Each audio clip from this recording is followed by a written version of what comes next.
Nous sommes vraiment heureux de vous accueillir à notre meet-up de mars.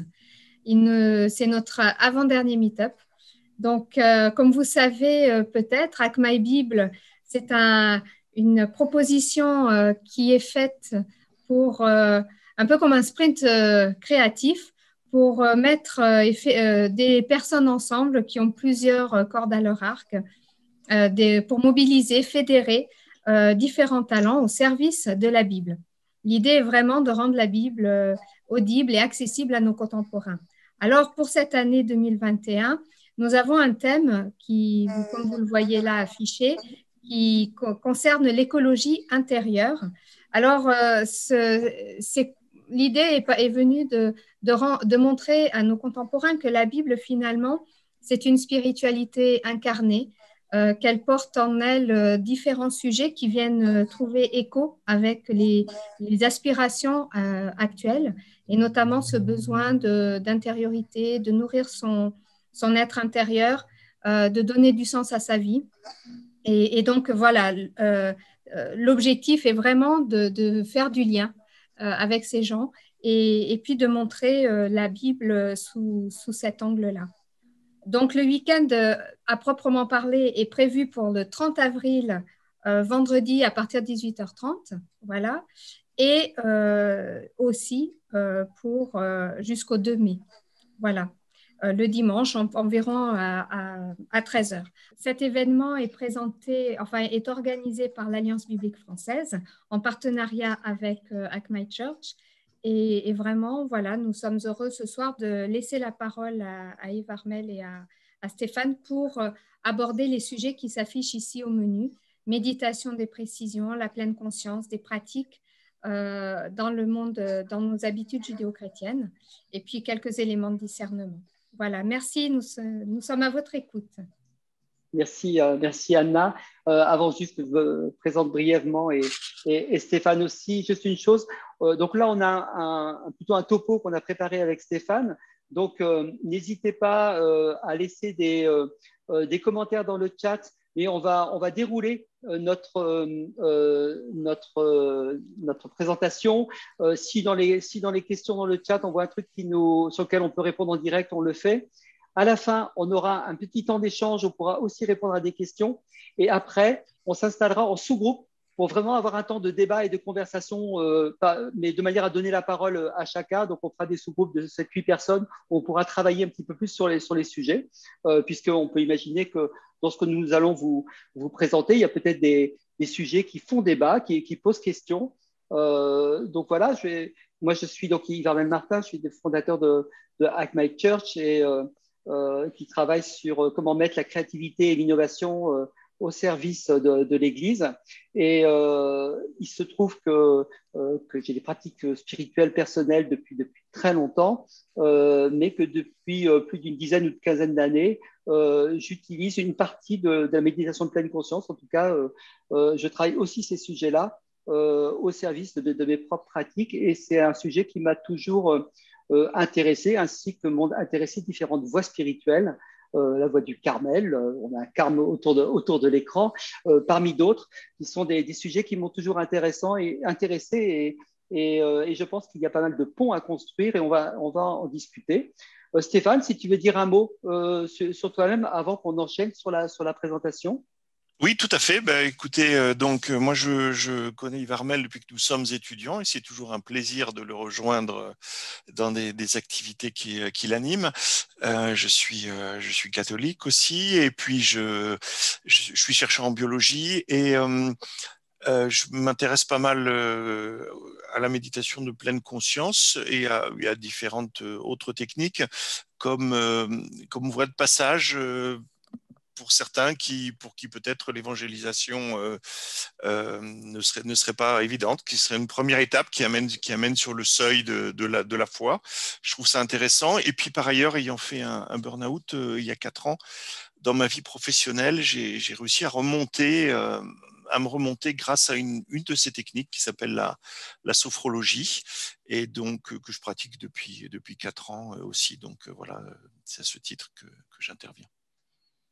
Merci Stéphane. Donc, d'abord quelques précisions sur ce qu'est la méditation. en général. On fera un focus sur ce qu'est la méditation de pleine conscience dont on entend beaucoup parler aujourd'hui. On verra un peu son historique, d'où est-ce que ça vient. On le situera par rapport à d'autres pratiques spirituelles qui le ressemblent, qui sont cette fois-ci dans notre histoire, dans le patrimoine chrétien. Et puis, je passerai la parole après à Stéphane qui nous partagera des éléments de discernement au-delà de la pleine conscience sur toutes ces pratiques spirituelles et de développement personnel qui se rattachent parfois à des spiritualités laïques. Et tout le thème d'Hack My Bible cette année, c'est justement de voir comment ces cultures qui existent dans la culture actuelle, de pratiques, d'une certaine spiritualité laïque, peuvent être rejoints finalement par nos traditions bibliques. Quels sont les ponts, quelles sont les passerelles, mais aussi quels sont les éléments à discerner. Alors, d'abord, on va commencer sur le mot méditation, puisque aujourd'hui, on a une force marketing autour de la méditation de pleine conscience, et donc le mot méditation a un sens particulier qui n'est pas forcément celui qui était le plus couramment établi, notamment dans le monde chrétien. Et donc, en commençant par la méditation chrétienne. La méditation chrétienne elle-même désigne plusieurs choses. Il y a une activité qui relève plutôt du mental, du cognitif, de la raison, et d'autres activités qui relèvent de la méditation, qui relèvent cette fois-ci du silence du mental.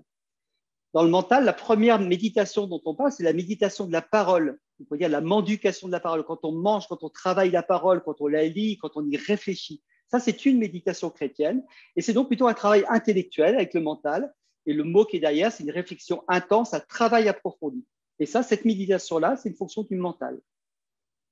Il y a la méditation sensible, toujours autour du texte biblique. Ça va être notamment ce qu'a fait la voix de Saint Ignace, notamment, où on va utiliser la visualisation, l'imagination, les sens, on va se représenter les scènes, on va les laisser résonner à nous, puis on va utiliser sa raison pour se l'approprier et puis être habité par cette parole. Et là, ça va faire appel à la raison, mais aussi à l'imaginaire et à la visualisation. Il existe un autre type de méditation, derrière le terme méditation, qui est une méditation silencieuse, qui, elle, que je rentre plutôt sous le terme d'adoration. Hein. C'est à la fois ce qui s'appelle la contemplation. La contemplation, c'est quand on va être dans le regard intérieur vers Dieu. C'est pour ça que j'ai mis un œil, même si on ne le voit pas. C'est une contemplation qui est silencieuse. Et il y a l'oraison du cœur, qui est une contemplation, mais qui est par l'union du cœur. C'est deux facultés de notre être différentes qui adorent Dieu. Et tout ça, ça rentre dans le terme méditation. Et on voit que ce sont des activités qui sont très différentes, d'accord, entre la méditation silencieuse ou la méditation sensible ou la méditation de la parole. Deuxièmement, quand on revient à l'étymologie du mot méditer, en fait, il y a plein d'étymologies. Et là, en fait, le problème de méditation, c'est que c'est un mot international maintenant. Et là, j'ai travaillé sur les racines plutôt occidentales, mais si on va regarder en Orient, il y a d'autres racines pour le mot méditer qui sont différentes. Alors, quand on regarde, méditer, ça peut vouloir dire réfléchir profondément à un sujet, réfléchir sur un mystère de la religion, préparer quelque chose par une longue réflexion, se projeter. Donc, vous voyez, tous ces premiers éléments, c'est quelque chose qui relève de l'ordre du travail, de la pratique, un peu du labeur. Donc, ça demande un effort. Du latin meditari, soigner, préparer, avoir en vue quelque chose, s'exercer. Et après, il y a une autre version du sens du mot méditer qui est plus vers la contemplation, voilà, qui va, elle, aller plus vers le fait de regarder un peu plus vers le silence. Donc, on voit que le sens traditionnel qui est lié à la réflexion, au travail, c'est très différent de ce qu'on entend aujourd'hui quand on parle de méditation, et en particulier la méditation de pleine conscience. La méditation de pleine conscience ne décrit pas du tout ce type d'activité. Et c'est pourquoi il y a un hiatus aujourd'hui quand on utilise le terme « tu médites ». Est-ce qu'on se rattache à ces mots-là ou est-ce qu'on se rattache à ce que désigne plutôt la méditation de pleine conscience? Alors, je propose maintenant de vous faire un focus sur la méditation de pleine conscience. D'où est-ce que ça vient et notamment comment c'est apparu en Occident. Alors, pour moi, la première entrée de ce qu'on appelle aujourd'hui des pratiques de pleine conscience, c'est une entrée médicale et c'est rentré par Roger Vittoz. Et donc, Roger Vittoz, c'est un Suisse qui a développé la méthode Vittoz.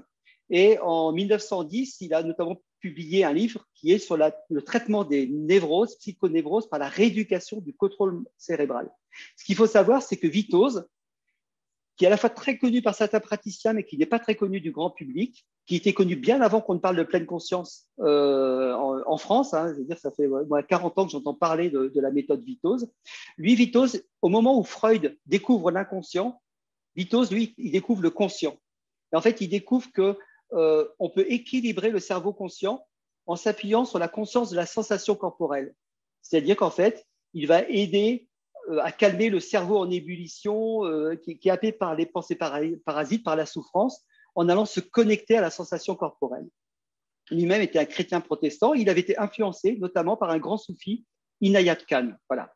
Et ça, c'est une source qui est peut-être ce qui a le plus résonné, historiquement, quelque chose qui est le plus proche de ce qui s'appelle aujourd'hui les pratiques de pleine conscience en France ou en Occident. Il y a une autre origine qui est cette fois-ci une entrée orientale. Hein. Ça a commencé au début du XXe siècle par des enseignements, plutôt donc là nord-américains, par des orientaux qui sont venus transmettre leurs pratiques suivant leur tradition. Donc là, c'est l'enseignement d'un maître yogi, Yogananda. Après, dans les années 50, c'est D.T. Suzuki, qui est un bouddhiste zen qui a vraiment transmis ces modes de méditation.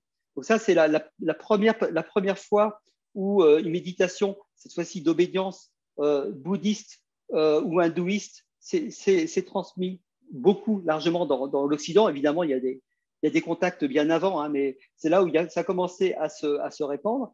Et puis, après, c'est devenu totalement hype avec les années 60, où là, on voit les Beatles avec le Maharishi Yogi, qui était devenu une sommité, et donc tout ce qui s'est passé sur la côte ouest, etc., c'était très à la mode.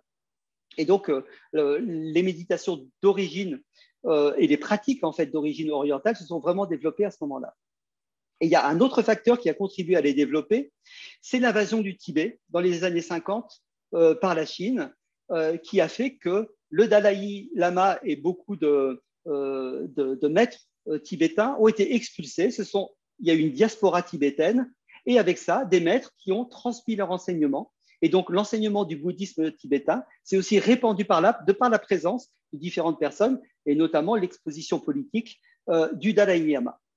Et donc, on voit un peu donc, cette entrée orientale et ses origines modernes, et qui ont été beaucoup disséminées, alors beaucoup plus proches de nous. En 93, Deepak Chopra, c'est quelqu'un qui a pris un peu tous ces enseignements et qui a continué vraiment à les vulgariser, à les développer. Après ça, donc là, on est sur une voie qui est quand même plutôt religieuse, hein, avec des pratiques. Et derrière, il y a eu un basculement qui s'est fait à partir des années 60.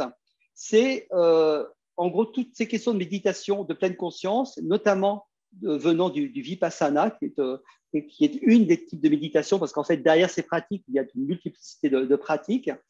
Il y a eu une laïcisation de ces techniques. C'est-à-dire qu'en regardant juste la pratique, il y a eu des recherches scientifiques pour voir quels étaient les bien-être que ça pouvait apporter. Et donc, c'est Benson à Harvard dans les années 60, et puis très célèbre aujourd'hui, John Kabat-Zinn de l'Université du Massachusetts, qui ont réalisé des travaux scientifiques pour démontrer l'impact sur la santé, sur le bien-être de ces pratiques de pleine conscience. En même temps qu'ils ont fait ça, ils ont enlevé aussi tout le corpus religieux qui l'accompagne en se ciblant que sur quelques pratiques. D'accord ? Et ça, on voit, vous voyez à droite la courbe, c'est l'évolution du nombre de publications scientifiques par an sur l'efficacité de la pleine conscience. Vous voyez, en 2014, plus de 1000 documents autour de ça. Ça veut dire qu'il y a une légitimité scientifique qui est acquise sur les impacts bénéfiques de ces pratiques sur la santé.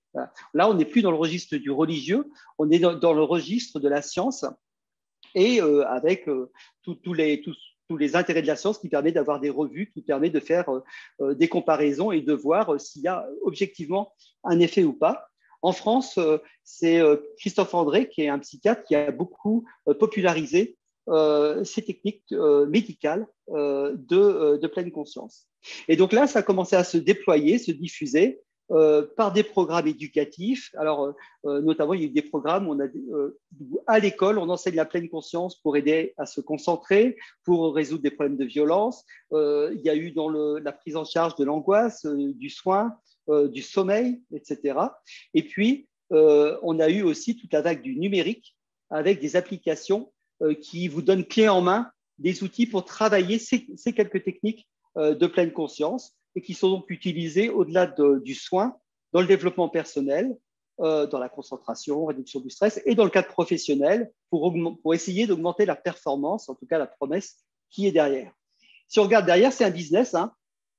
Il y a l'application la plus utilisée au monde, c'est Calm. La deuxième, c'est Headspace. En France, c'est Petit Bambou.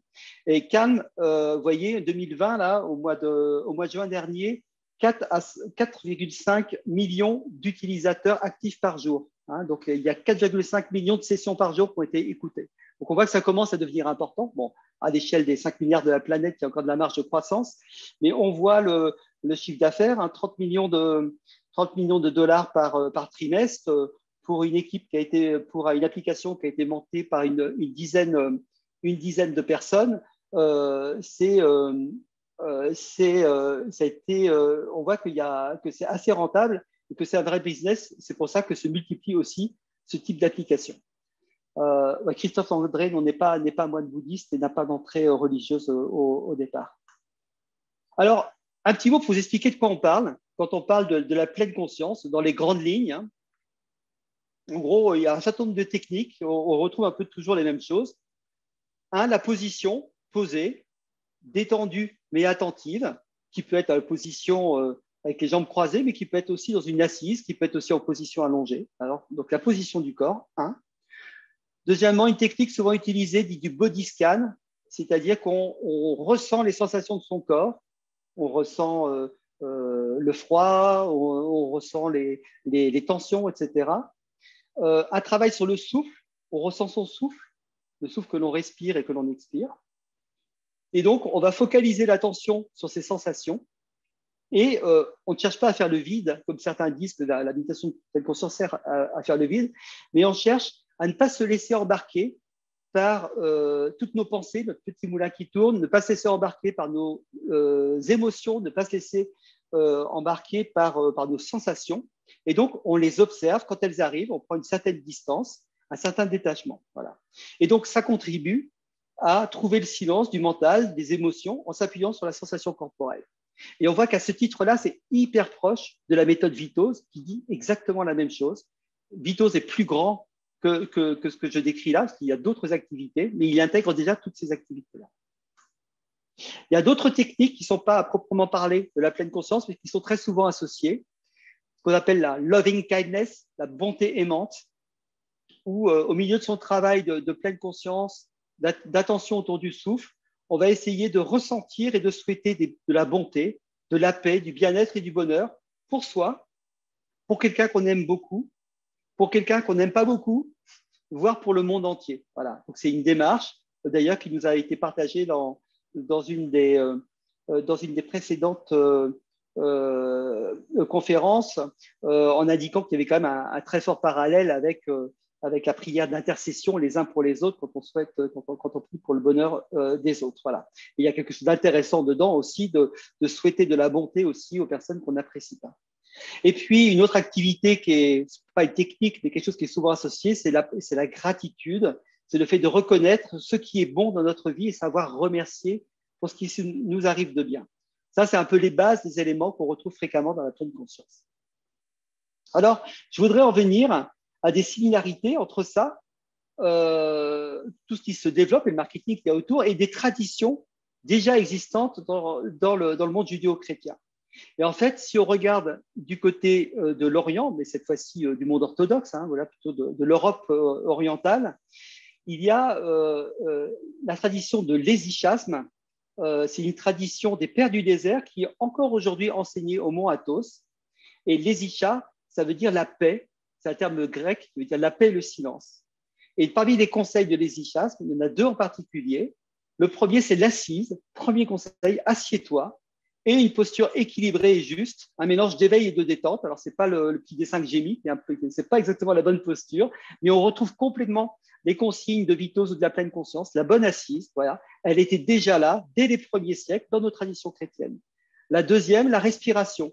J'inspire, j'expire, je suis inspiré, je suis expiré, je me rends docile au souffle de l'esprit et évidemment, quand on pense au souffle, nous, chrétiens, judéo-chrétiens, on fait le lien avec Roi, avec le souffle de Dieu, avec l'Esprit Saint qui nous habite et auquel on s'associe. Et donc, que le souvenir de Jésus soit attaché à ta respiration, alors tu connaîtras les ishas, tu connaîtras la paix. Hein, donc, on voit que c'est une voie qui s'appuie sur l'assise et la respiration pour atteindre la paix intérieure. Un peu plus largement, tout ça se situe au sein de la prière du cœur, la philokalie, qui est attribuée à Simon, le nouveau théologien, hein, toujours dans ces traditions orthodoxes. Et pour le coup, je ne suis pas le meilleur spécialiste du sujet, hein, j'ai rassemblé des éléments pour aujourd'hui. Vous avez dans un livre qui est très connu, qui a beaucoup popularisé ça, Le récit du pèlerin russe, vous avez une bonne description d'un certain nombre de ces pratiques. Et on voit qu'il y a toute une dynamique qui part de l'assise, qui intègre le silence, qui accueille la solitude, qui travaille sur la respiration, qui va ajouter l'invocation, la répétition pour aller vers le centre du cœur. Okay, on voit la direction vers laquelle ça nous amène. Alors, mais qu'est-ce qu'on reproche à la pleine conscience? Parce que quelque part, quand on lit souvent des écrits, donc je suis ce sujet, il y a notamment dans des milieux chrétiens, catholiques, il y a des gens qui l'utilisent et qui la défendent, et il y en a d'autres qui l'attaquent en disant c'est absolument incompatible. Alors, j'ai lu des différents articles. Alors, il y en a certains, beaucoup, qui ne sont juste pas documentés et qui ne savent pas ce que sont les pratiques de pleine conscience aujourd'hui au XXe siècle. Et il y en a d'autres qui sont plus documentés. Et en gros, le reproche principal qu'on fait à la pleine conscience, c'est que ces pratiques soient utilisées dans le cadre du bouddhisme. C'est ça. Alors, quand on creuse un petit peu plus, dans la tradition bouddhiste, en fait, ces pratiques sont associées à une vision qui peut aboutir à une sorte de négation de la personne. Okay? En fait, elle permettrait, dans la vision bouddhiste, de séparer les agrégats. C'est-à-dire qu'en observant extérieurement le corps, les sentiments, les émotions comme on le fait, le pratiquant finirait par découvrir qu'il n'y a pas de sujet, qu'il n'y a pas de personne, et ce serait la dissolution de la personne. Et donc, c'est la critique que l'on fait principalement en disant, voilà, la pleine conscience, en prenant cette distance, en vous détachant de ça, va vous inviter à vous détacher de la notion de personne et à finalement vous dissoudre et ne plus être dans une relation. En fait, quand on regarde de plus près, ce ne sont pas les pratiques qui sont aujourd'hui proposées dans la pleine conscience laïque, celles qui sont pro-Vitos, qui sont critiquées dans cet exemple. Ce qui est critiqué, c'est une conduite approfondie qui viserait un détachement non seulement des stimulations extérieures, donc si vous permet de trouver le silence, mais en fait un détachement de votre propre intériorité.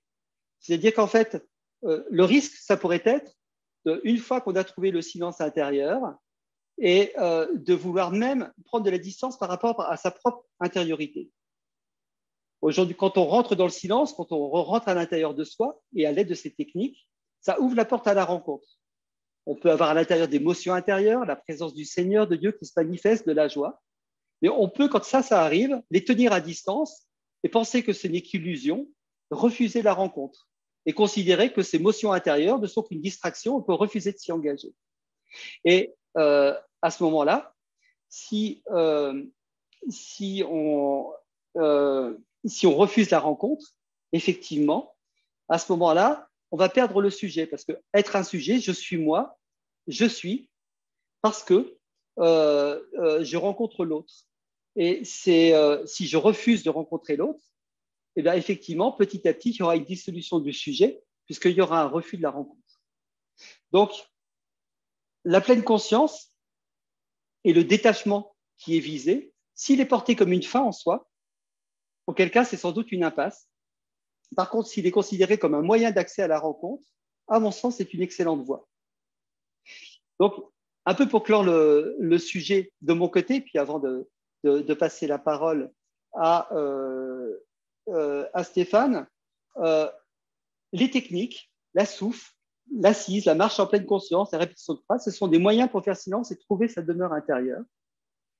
Elles n'ont pas d'arrière-fond religieux en soi, ce n'est que du marketing, c'est-à-dire qu'on décide de l'appeler pleine conscience, on décide de l'appeler Vitos, c'est la même chose, ce n'est qu'un mot dessus, Il faut reconnaître que le marketing anglo-saxon a gagné. Aujourd'hui, quand quelqu'un parle, il parle de méditation pour dire méditation de pleine conscience. Et c'est un mot marketing qui ne désigne pas l'arrière-fond religieux qui est caché derrière, puisque ça désigne de la même manière du vitose. Donc, vous pouvez utiliser le même mot, dire que c'est du vitose, c'est de la pleine conscience, c'est la même chose dans les pratiques qui sont proposées. C'est un point d'entrée qui peut aboutir à la rencontre ou s'arrêter là. Elles sont particulièrement utiles aujourd'hui. Elles sont efficaces dans un environnement contemporain qui est marqué par le stress, la rapidité, la captation, l'économie de l'attention dans le numérique. Et en fait, les condamner parce qu'elles sont utilisées ailleurs dans le bouddhisme et qu'il y a des visions différentes, le problème de ça, c'est, un, on va rester entre soi. Deux, on va se couper de l'expérience et des codes de nombreux contemporains. Aujourd'hui, désolé, peut-être qu'il y a un marketing autour de ça et que ça s'impose, mais c'est dans la société, c'est dans le coaching professionnel, c'est dans le développement personnel. Donc, il faut utiliser ces codes et aussi ces techniques. Il ne faut pas non plus s'en priver en jetant le bébé avec l'eau du bain, alors que ces techniques nous appartiennent. Elles appartiennent autant au monde chrétien qu'aux traditions bouddhistes, comme j'ai montré tout à l'heure. Et il faut faire attention à ne pas se dire on va partir du modèle, c'est-à-dire le récit, c'est-à-dire l'arrière-fond religieux, et on va tout juger à partir de ça. Il faut partir du réel, qui est plus grand que le modèle, partir de l'expérience et discerner à partir de ça, et les relier à notre modèle. À mon sens, c'est ça l'évangélisation. Et notre mission, c'est non pas de construire des murs, mais d'établir des ponts. En tout cas, c'est la posture que je défends. Mais je vais laisser maintenant la parole à Stéphane pour élargir le champ au-delà de la pleine conscience sur des questions de discernement. Je te passe la parole, Stéphane. Merci Yves Armel. Alors, Yves Armel a conclu en parlant de cet aspect de rencontre, hein, qui est vraiment essentiel pour nous parce que dans notre foi, c'est une rencontre personnelle avec Dieu que nous voulons vivre dans les différentes pratiques de méditation ou de prière. Or, justement, la plupart des techniques dites laïques ou supposément laïques ne vont pas forcément proposer cette rencontre, évidemment, puisque cette rencontre, elle est dans une dimension chrétienne. Alors, par contre, ces pratiques ne vont pas forcément non plus empêcher une rencontre. Et c'est ça qui est intéressant, parce que la plupart de ces techniques peuvent nous amener au seuil d'une vie spirituelle, où il ne reste peut-être plus qu'à reconnaître la personne de Jésus-Christ dans cette rencontre. Alors, voici quelques éléments de discernement pour arriver à voir si certaines de ces pratiques sont compatibles ou pas avec notre foi et notre vie de foi. Pourquoi est-ce qu'on est amené à discerner? Comme l'a dit Yves Armel, ces pratiques, elles sont très présentes aujourd'hui. Et puis, si on parle de vie spirituelle avec une personne qu'on rencontre au coin de la rue aujourd'hui, il y a de fortes chances que pour cette personne, la vie spirituelle, elle soit représentée par l'une ou l'autre de ces pratiques. Et donc, pour rentrer en dialogue, il faut un petit peu connaître de quoi on parle. Et puis également parce qu'on va y être confronté dans la vie professionnelle, dans le coaching, par exemple. On peut avoir du coaching au niveau professionnel, on peut avoir du coaching quand on fait du sport, on peut avoir du coaching personnel, et souvent, les coachs utilisent de plus en plus ce genre de techniques.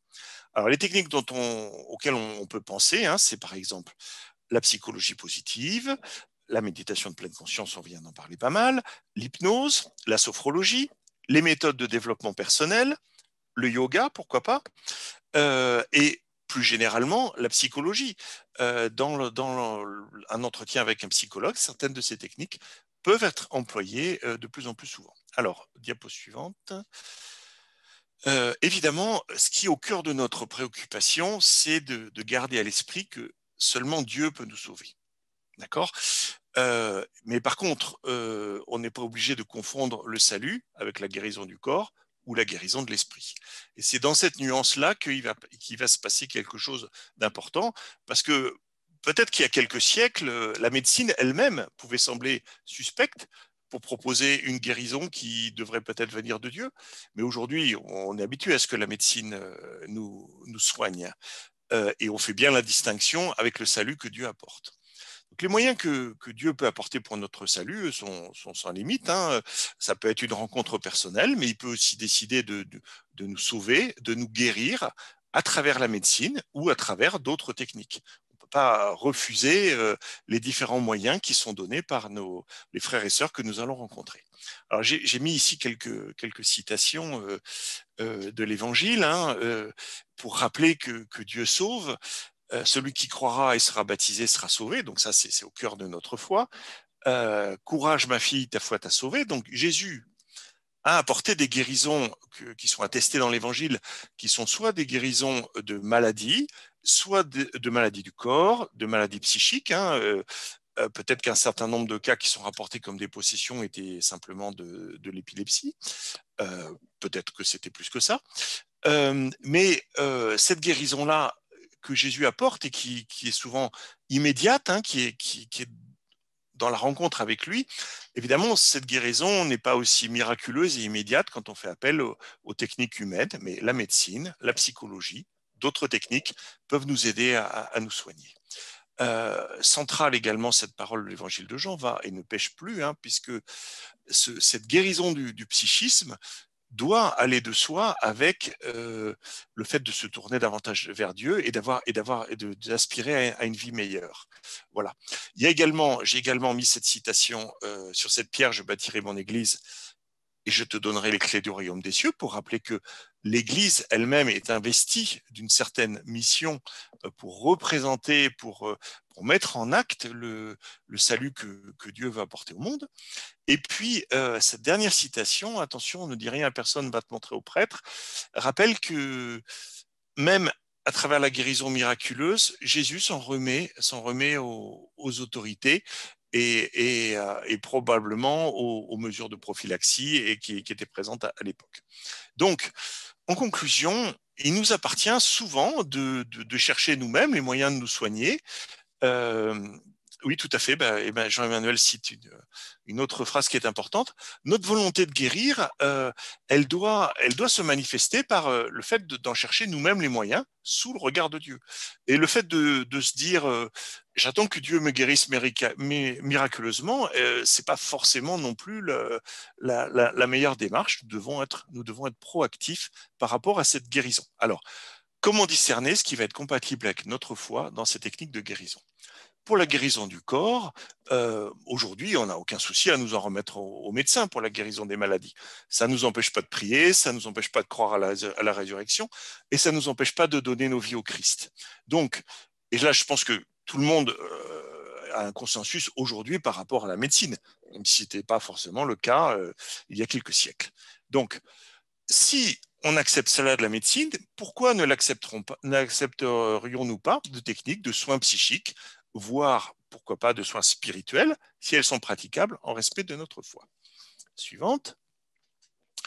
Quels sont les risques si on ne discerne pas, si on ne fait pas attention aux techniques qu'on emploie? Il y a plein de risques. On peut perdre la foi si on met toute notre foi dans, je sais pas, la sophrologie ou la psychologie positive, et qu'on remplace totalement notre vie de chrétien par cette autre technique et qu'on la trouve plus nourrissante que notre vie chrétienne. On peut bien sûr perdre la foi. Un gros risque que tout le monde perçoit, évidemment, de par l'association de certaines de ces techniques historiquement avec le bouddhisme, c'est d'essayer, comme dans le bouddhisme, de faire son salut par soi-même et donc de penser qu'on n'a plus besoin de Dieu. Un troisième risque qui est très important, c'est que ces techniques se pratiquent souvent avec un coach, avec un thérapeute, avec un formateur, et ce formateur peut très bien, à un moment ou à un autre, devenir un gourou. Et le risque, c'est de perdre ma liberté d'enfant de Dieu. Un quatrième risque qui est très souvent mis en avant dans les reproches que l'on fait à ces techniques, c'est de se retourner vers l'amour de soi. En prenant soin de soi, ce sont des techniques qui nous permettent de prendre soin de soi au quotidien. Et donc le risque, effectivement, c'est d'aller intégralement vers un amour de soi, de se replier sur soi-même. Vermel parlait de la rencontre, effectivement, dans sa conclusion. Et là, on peut avoir le risque de se passer de la rencontre et de se retrouver uniquement à prendre soin de soi-même. Et puis, une dernière crainte qui est souvent exprimée, comme certaines de ces techniques utilisent le terme d'énergie, de circulation de certaines énergies corporelles. Quand on parle d'énergie, on peut toujours avoir un doute, on peut se demander d'où viennent ces énergies Et est-ce que ce sont vraiment des énergies sous le regard de Dieu? J'ai cité évidemment un verset des Corinthiens qui dit on ne peut pas servir le Seigneur et puis servir en même temps les démons. Alors évidemment, par exemple, des techniques de développement personnel qui feraient appel à prendre contact avec des esprits, ça serait évidemment suspect, comme vous pouvez vous en douter. Suivante. Qu'est-ce qu'on a à gagner? Qu'est-ce qu'on a gagné à pratiquer ça plutôt que, je dirais, la simple vie chrétienne, modeste, avec des méditations telles qu'on peut les pratiquer dans nos communautés? Eh bien, le principal gain, c'est que parfois, notre mal-être psychique est tellement important qu'on a besoin de faire appel à quelqu'un pour nous aider à guérir. L'autre gain qu'on peut avoir, eh ben, c'est que en ayant un esprit qui est plus clair, qui est dégagé, hein, imaginez un burn-out ou une dépression, ça ne donne pas tout le libre arbitre pour se donner soi-même et pour aller vers la lumière. Alors en obtenant une meilleure clarté de l'esprit, eh ben, est-ce qu'on ne peut pas mieux donner sa vie à Dieu? Est-ce qu'en étant mieux en soi et avec les autres, est-ce que ça n'aide pas à vivre davantage de la charité? Est-ce que ces énergies dont on parle, ce n'est pas simplement des forces vives qui sont en nous et qui sont un peu contraintes par des lésions de notre vie psychique et qu'on pourrait libérer? Est-ce que sortir de la dépression, ça n'est pas un moyen euh, de retrouver la capacité de rendre grâce, retrouver la capacité de donner le meilleur de soi-même? Et enfin, toutes ces pratiques laïques, est-ce qu'on ne peut pas les voir, du fait qu'elles amènent au seuil d'une vie spirituelle, est-ce qu'on ne peut pas les voir comme un premier pas vers l'évangélisation dans une société qui a du mal à se tourner vers l'Église aujourd'hui, mais qui est capable de se tourner vers ces pratiques? Alors oui, Jean-Emmanuel parle d'être aligné corps, âme, esprit. Oui, ça fait partie effectivement, je pense, de la démarche et de ce qu'il peut y avoir d'intéressant dans la démarche. Alors, diapositive suivante. Comment discerner? Un outil de discernement qu'on peut avoir, c'est qu'est-ce que je recherche dans ces pratiques? Est-ce que je veux apprendre à gérer mon stress? Il n'y a rien de mal là-dedans. Est-ce que je veux développer mon potentiel intellectuel, physique, ma confiance en moi? Très important, la confiance en soi. Hein. C'est pas parce qu'on a la foi qu'on a forcément confiance en soi. Hein, et parfois, il faut travailler sur sa confiance en soi pour mieux vivre sa foi. Quand on n'a pas confiance en soi, c'est pas évident d'avoir confiance aux autres et c'est pas évident d'avoir confiance en Dieu. On peut aussi souhaiter retrouver une énergie, un tonus qui est perdu. Toutes ces recherches-là, elles sont pas mauvaises en soi. Je pense que c'est pas un souci. Par contre, si je cherche à travers ces techniques à donner du sens à ma vie, alors que c'est peut-être vers Dieu que je devrais me tourner pour trouver ce sens. Si je cherche à les utiliser pour remplacer une pratique de ma foi ou une vie de communauté par quelque chose de moins exigeant, qui, par exemple, je n'ai pas besoin de sortir de chez moi, eh bien, là, il faut être un petit peu méfiant.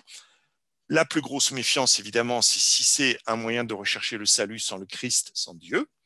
Et puis, bon là c'est un cas un peu extrême, hein, je cite le vaudou, mais après tout, est-ce que le vaudou, ça ne ressort pas aussi de cette recherche-là? Obtenir du pouvoir avec un vernis de christianisme et puis derrière faire appel à des puissances qui sont autres. Évidemment, c'est un exemple extrême. Quelques questions simples. Le corps, l'âme, l'esprit, en fonction des philosophies et puis des vocabulaires employés dans les différents livres que vous allez pouvoir lire ou les personnes à qui vous adressez, l'esprit, l'âme, les notions peuvent être légèrement différentes, hein, mais l'esprit et l'âme, en tout cas, sont liés. L'esprit, disons, le psychisme, l'âme, disons, la vie spirituelle animée par Dieu. Ils sont liés, mais en même temps, ils ne sont pas confondus. Hein. Et guérir l'esprit, ça n'est pas la même chose qu'apporter la rédemption de l'âme. Et donc, il y a une distinction entre la guérison psychique et le salut apporté par Dieu. Et puis surtout, un esprit en souffrance, On peut considérer ça comme une forme de combat spirituel, hein, si j'ai de terribles souffrances de l'esprit. Et parfois, on lit ça dans des vies spirituelles, hein, on lit ça en filigrane à travers ce qui est décrit des combats que les uns ou les autres ont pu vivre. Mais un esprit en souffrance, bah, ce n'est pas forcément le combat spirituel auquel nous sommes appelés. On est peut-être appelé à être plus dans la lumière et à être des témoins lumineux de l'amour de Dieu. Voilà.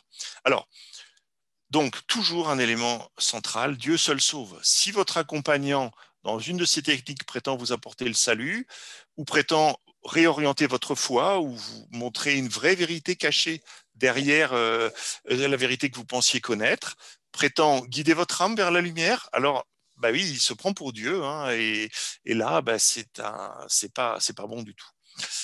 Si également, je pense à la scientologie, hein, si votre accompagnant vous présente tout votre entourage et toutes vos croyances comme des obstacles dont vous devez vous libérer et vous enferme dans une doctrine, eh ben non, c'est pas une bonne technique. Suivante. Voilà. Il y a aussi la distinction entre le naturel et le surnaturel. J'ai lu dans certains sites internet qui défendaient par exemple la méthode Vitos en disant elle est compatible avec le christianisme. L'argument c'était que la méthode Vitos ne fait appel que au naturel, hein, les sensations, voilà. Et donc du coup elle n'est pas suspecte. Je suis tout à fait d'accord avec ça, mais en même temps, le surnaturel, ou disons en tout cas le spirituel, fait aussi partie de notre vie. Et quelque part, parfois, eh bien, dans notre vie, il y a des pratiques ou des éléments que nous vivons qui vont peut-être être en contact avec des énergies ou du surnaturel.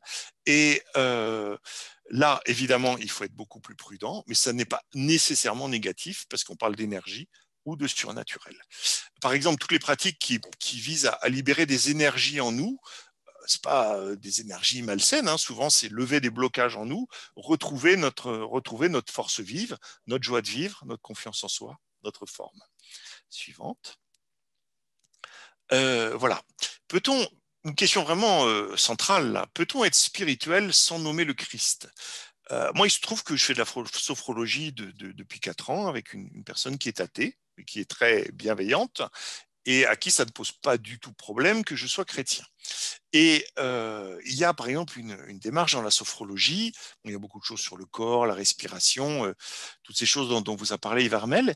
Et puis à un moment, il y a une démarche dans la sophrologie qui consiste à lever les bras au ciel, ouvrir les bras et faire ce qu'ils appellent se connecter à l'énergie de l'univers. Donc là, il y a quelque chose qui n'est pas nommé, hein, mais qui n'est pas du tout incompatible avec la foi chrétienne. Pour moi, clairement, quand je fais ce geste de sophrologie, de me connecter à l'énergie de l'univers, je me mets sous le regard de Dieu. J'en ai parlé avec ma sophrologue, et ça lui pose aucun problème que je vois les choses sous cet angle-là, bien sûr. Et elle est très, très ouverte là-dessus. Et donc, en ce sens, voilà, cette dimension spirituelle, eh bien, on n'y reconnaît pas forcément le Christ, ben ça c'est une réalité, hein. Dans l'évangile des pèlerins d'Emmaüs, il y a ces disciples, hein, qui marchent avec Jésus sans le reconnaître.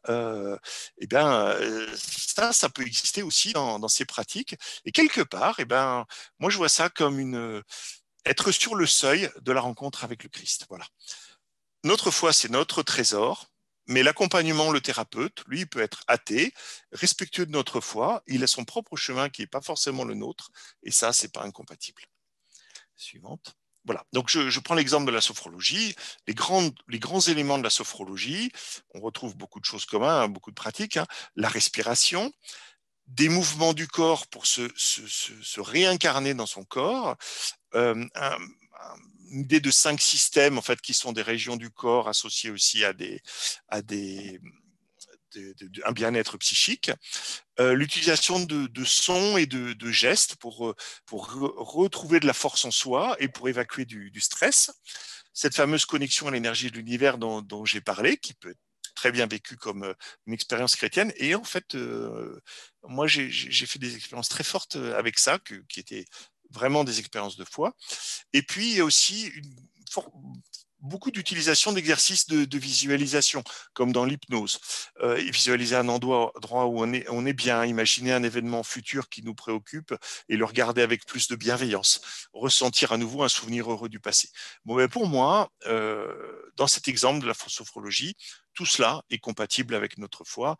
Et franchement, le bien qu'on en retire nous permet, dans bien des cas, d'être un meilleur chrétien et un meilleur frère pour ceux que nous côtoyons. Par contre, diapositive suivante, hein, j'ai une petite animation, si on considère le New Age, euh, qui était une grande crainte hein, pour le christianisme, alors là, je dirais que tous les points que je cite de New Age là posent un problème évident. Hein. D'abord, c'est un syncrétisme, hein, donc il prétend inclure et dépasser toutes les religions, y compris le christianisme. Voilà, tout est valide, hein, c'est une sorte de divinité universelle. Il revendique effectivement la fin de l'ère chrétienne. Il y a un très fort héritage de l'ésotérisme et de l'occultisme. C'est bien évidemment une spiritualité personnelle où je fais mon salut libéré des religions, même s'il prétend être une religion.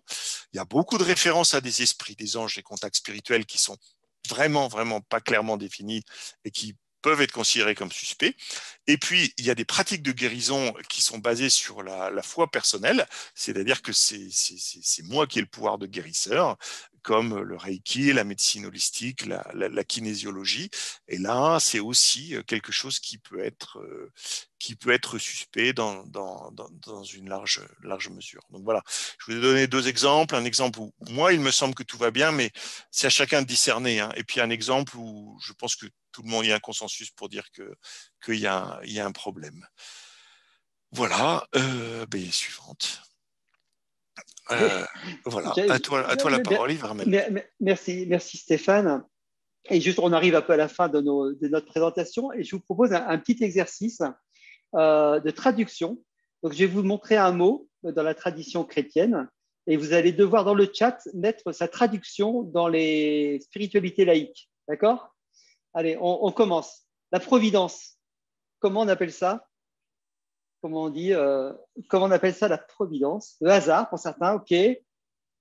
Jacques, est-ce que vous avez d'autres propositions? Le loto, la chance, ok. L'harmonie, ok. Moi, j'avais le hasard, la vie. C'est la vie qui te l'envoie. Fais confiance à la vie. Vous savez, on entend souvent ça, là. Oui, c'est la vie qui me l'envoie. Donc, derrière ça, il y a quelque chose qui est caché, qui a un non-dit, qu'on voit assez souvent. Allez, un deuxième, Dieu. Comment dans les spiritualités laïques on appelle Dieu? Il y en a qui disent Dieu, ok, d'accord, mais il y a d'autres réponses. Du coup, elles sont plus si laïques que ça. Hein. Énergie, ouais. Loi d'attraction. Esprit christique, oui. Énergie christique, pardon. La vie, ouais, tout à fait. Tout à fait, derrière la vie, il y avait quoi? Le principe créateur pour certains, je vous en mets d'autres. Gaïa, pour certains, la source.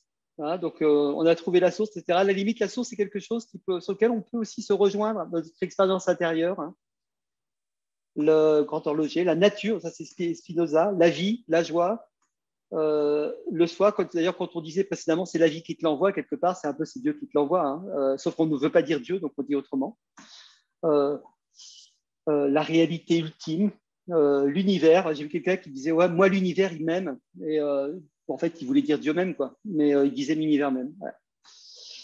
Ok, l'action de grâce, comment on dit ça? Aujourd'hui, on ne dit pas l'action de grâce, c'est pas hype. On dit merci, on dit la gratitude, ouais, c'est ça. Pareil, la miséricorde, c'est pas hype, on dit quoi? C'est pas tout à fait pareil, c'est plus fin. Bienveillance, ouais. Non, moi je voulais utiliser le terme de compassion, qui pour le coup est vraiment un héritage bouddhiste, qui est différent, on est d'accord que précisément la miséricorde. Mais on voit qu'il y a des mots qui shiftent et qui sont aussi sur des influences culturelles, effectivement, notamment avec une volonté aussi d'évitement d'une tradition judéo-chrétienne, parce qu'en fait, on a des générations qui sont vaccinées, qui veulent quelque chose de nouveau. Quoi. Voilà. On dit prier pour quelqu'un. La spiritualité, on dit pas à quelqu'un prie pour moi, on dit quoi?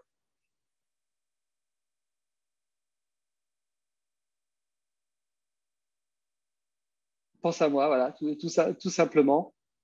Pensez à quelqu'un, envoie-moi tes bonnes ondes. La semaine dernière, le pape François a dit ça. Et si parmi vous, il y en a qui ne prient pas, envoyez-moi vos bonnes ondes. Okay. Donc, on voit que des fois, on est obligé d'ajuster le langage pour aller au-devant des personnes. Voilà. Parce qu'effectivement, il y a des termes qui appartiennent à notre patrimoine qui ne sont plus entendables. Il faut aller à la rencontre et après, on peut le déplorer, hein, mais voilà. Bénir, ouais.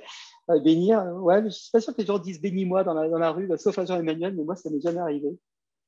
Et je voudrais terminer par une dernière chose. Quelle est la première phrase que dit le Christ ressuscité à ses apôtres au Cénacle quand il arrive? C'est quoi la première phrase? C'est une phrase importante quand même.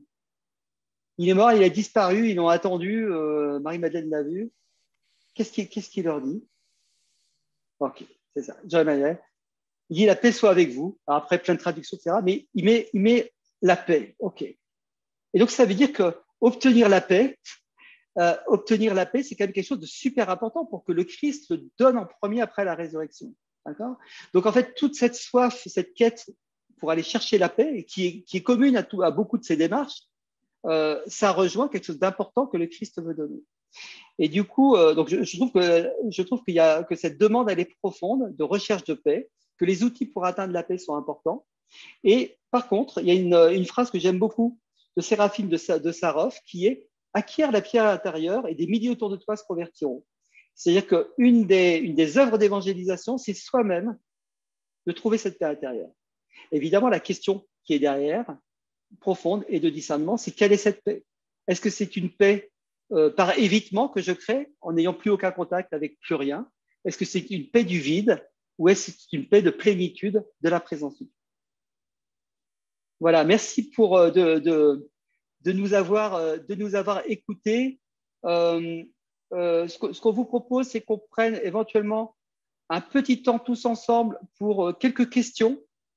Et après, on se séparera en 2 ou 3 équipes, en 3 équipes peut-être, pour avoir des temps d'échange et de débat où chacun puisse s'exprimer. Parce que c'est vrai que si on fait le débat à 21, il y en a qui pourront pas parler. Est-ce qu'il y a une ou deux questions sur lesquelles vous souhaiteriez qu'on réponde? Et si c'est plutôt des opinions, des débats, on se les dira en sous-groupe plutôt. Donc, si vous voulez lever la main, si quelqu'un a besoin. Ouais, Jean-Emmanuel. Il faut que tu ouvres ton micro. Oui. Moi, j'ai posé une question dans le chat. Est-ce qu'on peut vraiment réussir à distinguer entre l'aspect laïque et le soubassement? Donc, je pense que l'enjeu, il est là parce que la frontière est souvent poreuse, me semble-t-il. Ouais, effectivement, en fait, il faut.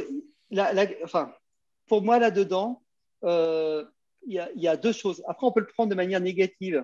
Ah, je vois que tu m'as répondu. On peut le prendre de manière négative et comme on peut le prendre de manière positive. La question, c'est est-ce que c'est un soubassement ou est-ce que nos pratiques et notre expérience, c'est ça le soubassement et qu'après, on construit autour de ça, on intègre ça dans des directions et dans des intentions. Et je pense que quelque chose qui fait la distinction, c'est l'intention que l'on porte. Quelle est notre pureté d'intention?